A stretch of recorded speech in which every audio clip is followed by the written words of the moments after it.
guys, welcome to my channel. I promised part two of my pregnancy journey, um, but life has been happening. I've been um, surviving. I've been surviving uh, postpartum. You can never be truly prepared for something. I've heard some women talk about, oh, after giving birth, you're gonna feel like this, you're gonna feel like that, and this and that and that. And I'm like, yeah, just being dramatic, you know. I can do this. I can do this. I got this. And then it just hit me. Oof. Yeah, it hasn't been easy. I haven't really been coping. Um, I've been taking my time to heal, taking my time to get to know myself again because I don't feel like I'm the same person I was before being a mom. Trying to get my pink back, but apparently that's a process. You don't just wake up feeling good overnight. It's a process. I have to give myself grace. I also have to take care of my little one. I'm also getting to know her. She's getting to know me. So we have good days and bad days. It's a journey. It's a journey. So yeah, I'm going to get into some of the things that I said I would talk about. Um and then yeah, let's get into it.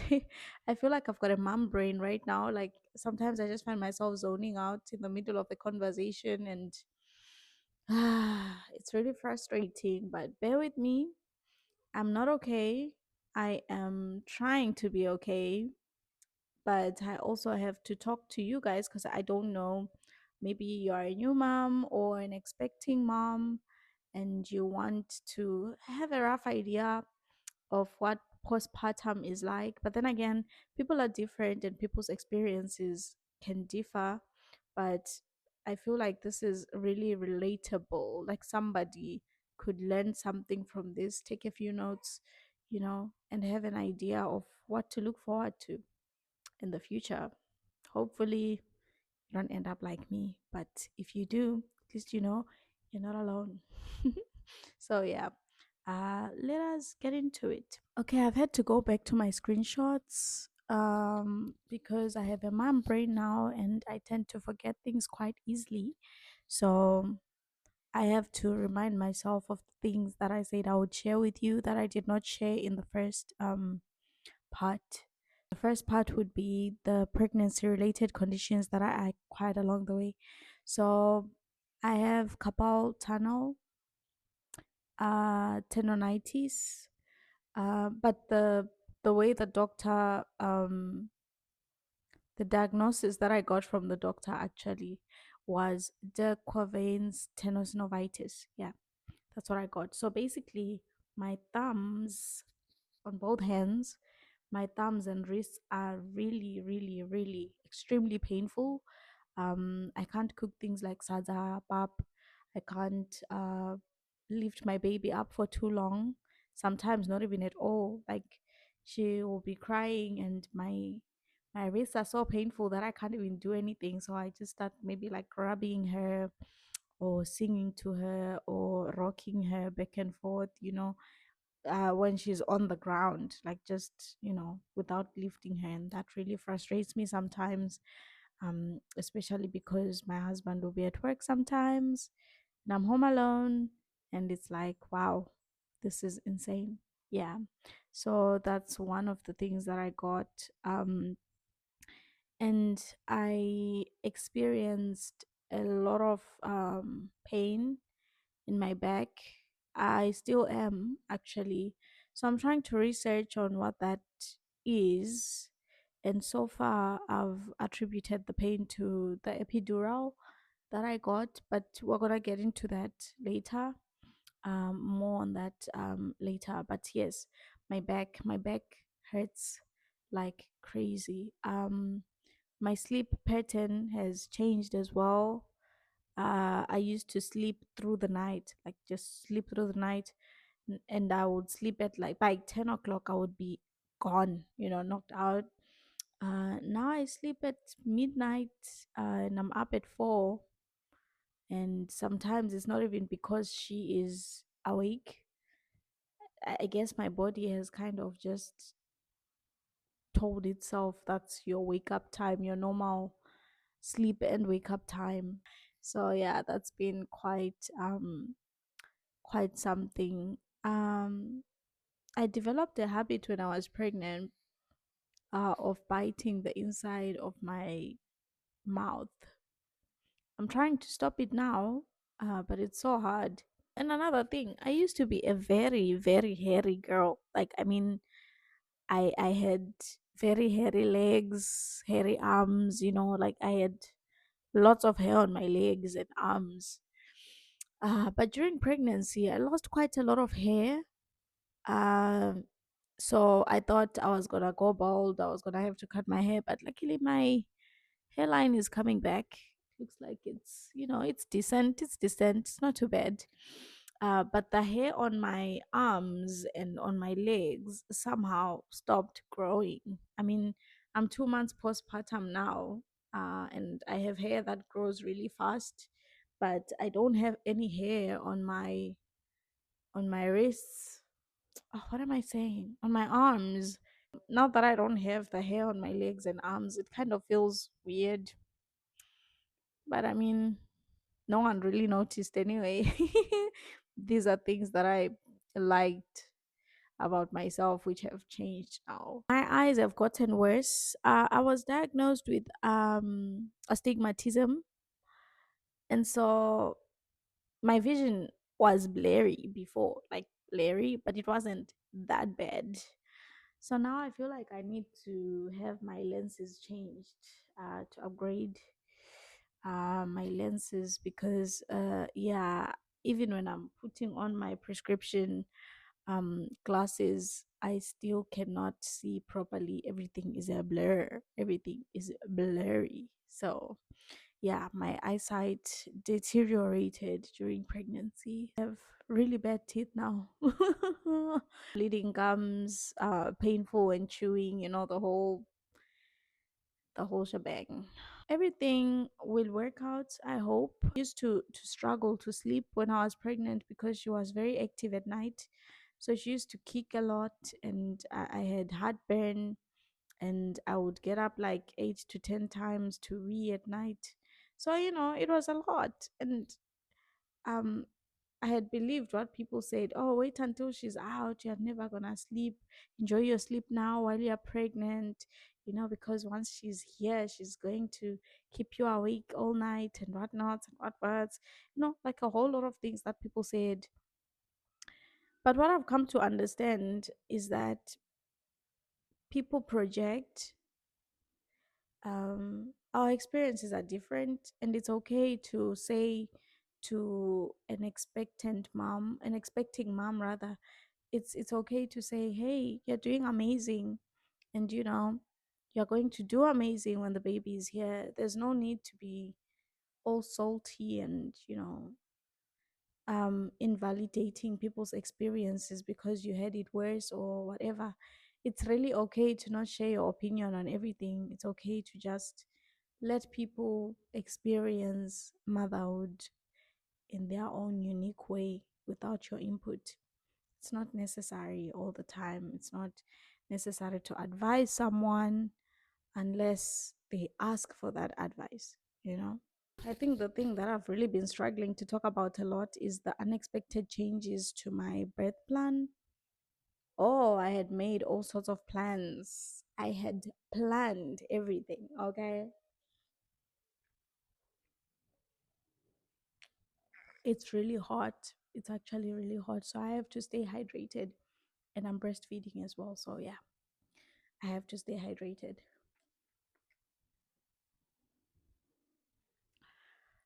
Right, yes, back to the story. I had made plans, lots of plans. I had planned that I would have a natural birth. I would have like a vaginal birth, And yeah, that was the plan. I'm gonna eat healthy, I'm going to enjoy my pregnancy and have a good time.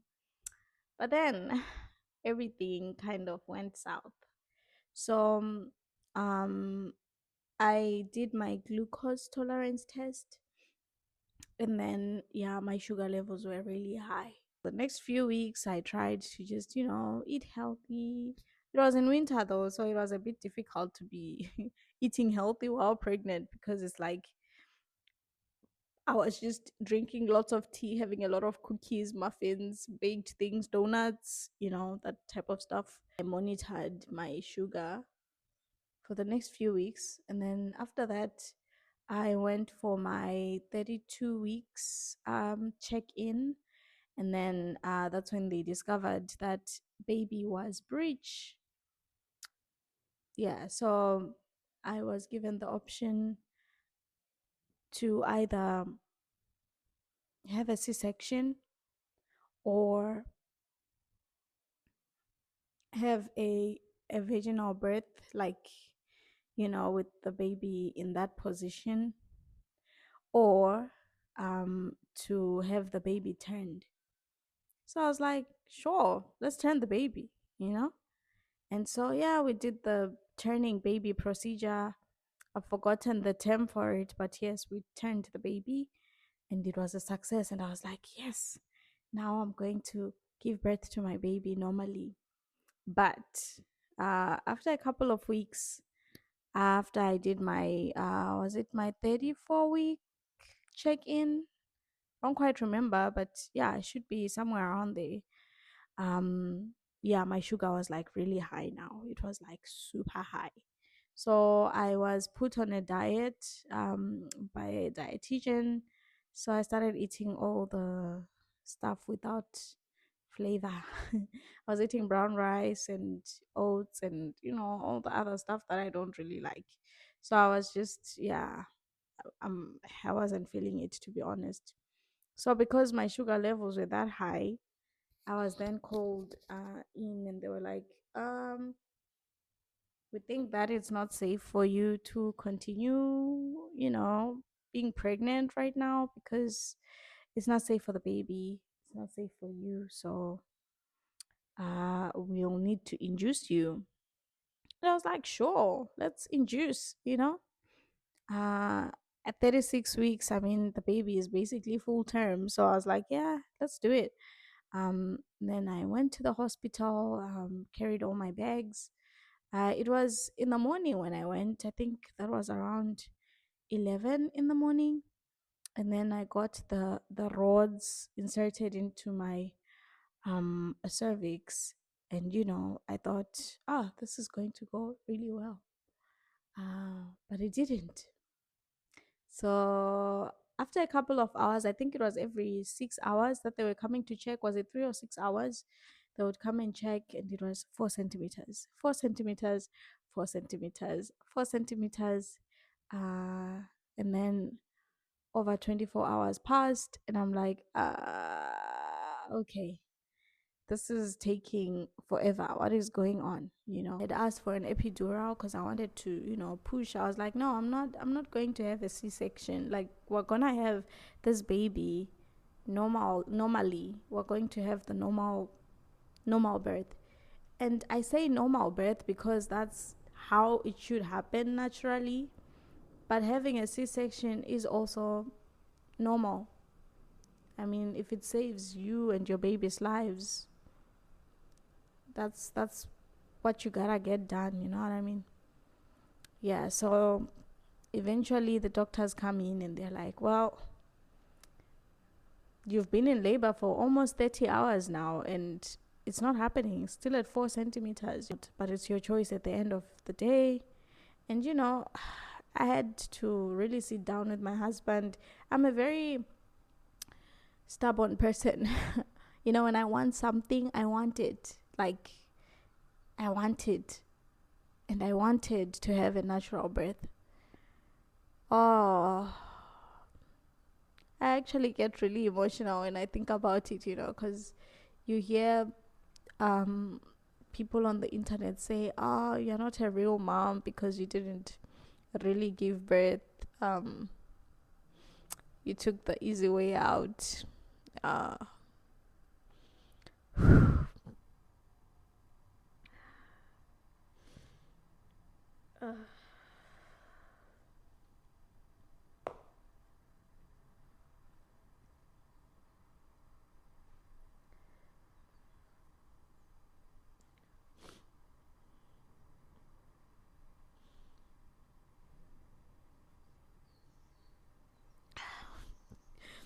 there's nothing easy about a C-section.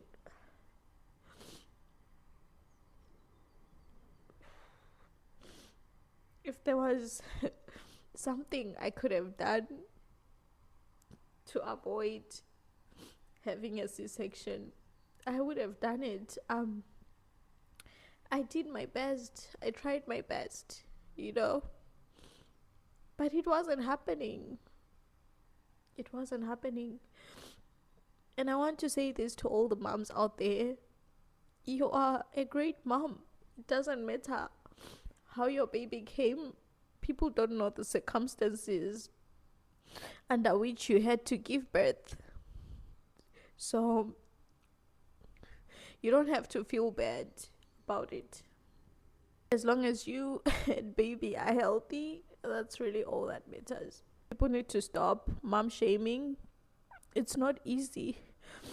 It's not easy being pregnant. It's not easy being told that you're not going to be able to have a vaginal birth, you're not going to have a normal birth. Now we have to cut you open. And the process of healing after a C-section, that's a different thing altogether. Okay, I'm back. Sorry about that. Still, it's still okay for me to feel that way. It's my reality, and every mama out there should feel good about themselves. You're doing amazing. It doesn't matter how baby comes out. It's how you nurture and grow that human inside you for that long, sacrificing your own body for that little human, and that's enough. That is enough. Everything else is secondary. Another thing that I was not really ready for is going through the whole C-section healing process. It goes beyond healing the scar. You get scarred mentally, you get scarred psychologically, and it's really bad. It's actually really bad. I used to be a very consistent person on social media, posting my hair tutorials and all of that fun stuff. But ever since I became a mom, I've just been feeling so well. Let me not say ever since I became a mom. I think it's more ever since I had the C-section.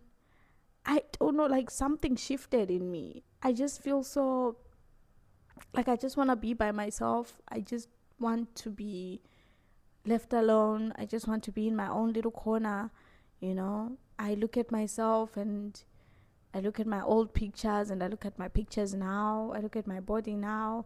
I knew my body before, and now I'm looking at myself and it's like, this isn't me. This is not me anymore.